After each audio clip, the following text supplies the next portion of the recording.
Good evening, Gary Smith. It's been a long time since I've been able to say that, but thank you for joining us here after this Build-Base FA Trophy first round tie away at Royston. Gary, before we get into the match itself, I'd just like to discuss the background leading into the game as well. How has preparation been hampered by the COVID restrictions of late?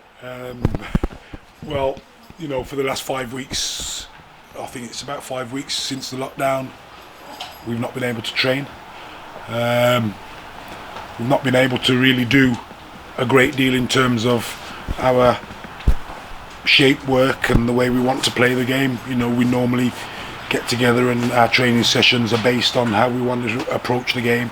We didn't get that opportunity to do that today.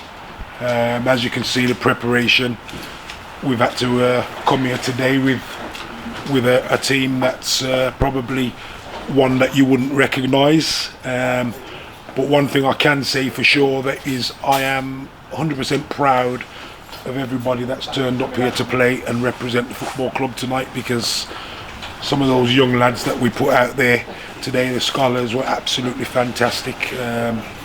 Young Lucas that played at right back for 90 minutes for us today. Dan Creaney's first 90 minutes since injury.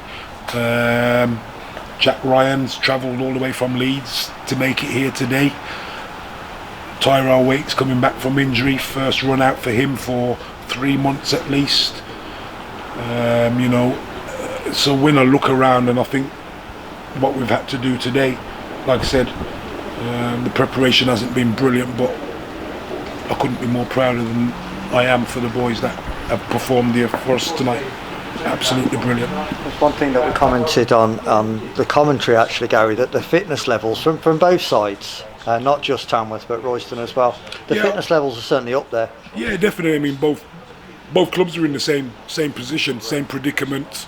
We can't get together and train the way we would like to, and so you could see the tired legs as the game wore on. But both teams should be proud.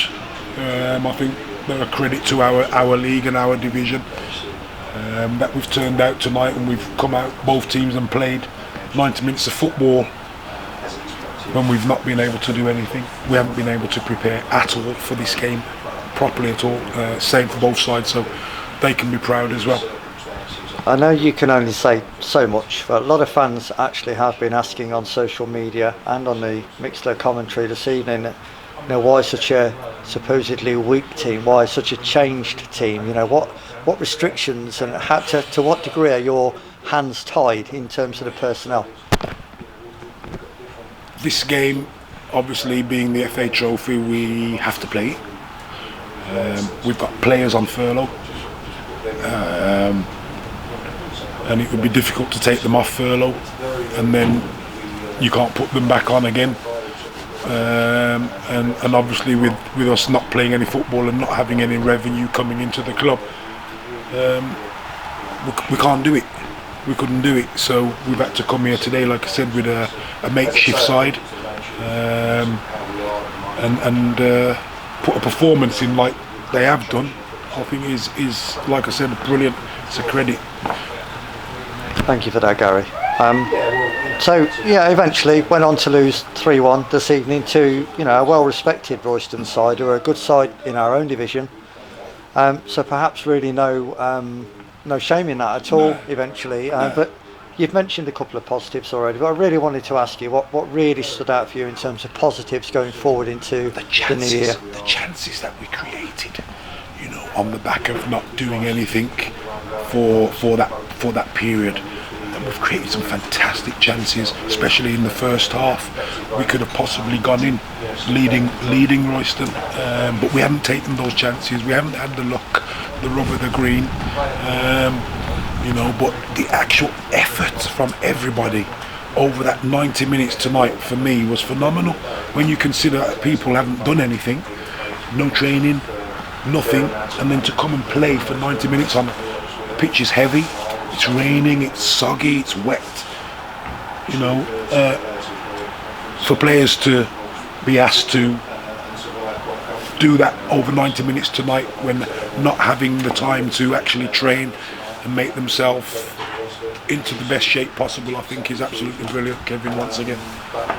Now, Gary, I know you well enough to know that your connection with the fans of this football club is everything to you, and that, you know, for most of us, it's been curtailed of late with the COVID restrictions. So, is there a message that you would like to give to the fans that are watching this? Listen, we're still fighting, we're still chomping at the bit, and we're raring to go as soon as we can do. And obviously, we want the fans to come back because they're like our 12th man.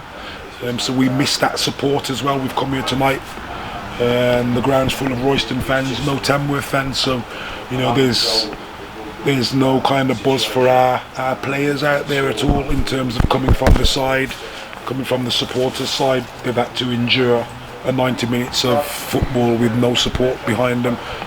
We miss the fans. We can't wait for us to come out of these tier restrictions and get our fans back into the grounds and following us with that vociferous support that they give us week in, week out. We want them back. We miss them. All I can say at this present moment in time is I hope everybody's safe and well, and keep safe and well. We're not sure exactly when these restrictions will be lifted or when we'll be seeing the fans again. So if we don't get to see you before, I can only wish everybody a Merry Christmas, and let's all have a Happy New Year when we can all get back together again, back into the grounds, you know, and cheering the team on, and that's what we want. Here. Gary, it's been a pleasure. I would normally say we'll catch up with you after the next game being Tuesday or the Saturday after this, but well, we'll see you when we're able to. Yes, thank you for your time this evening. Sure, thank you.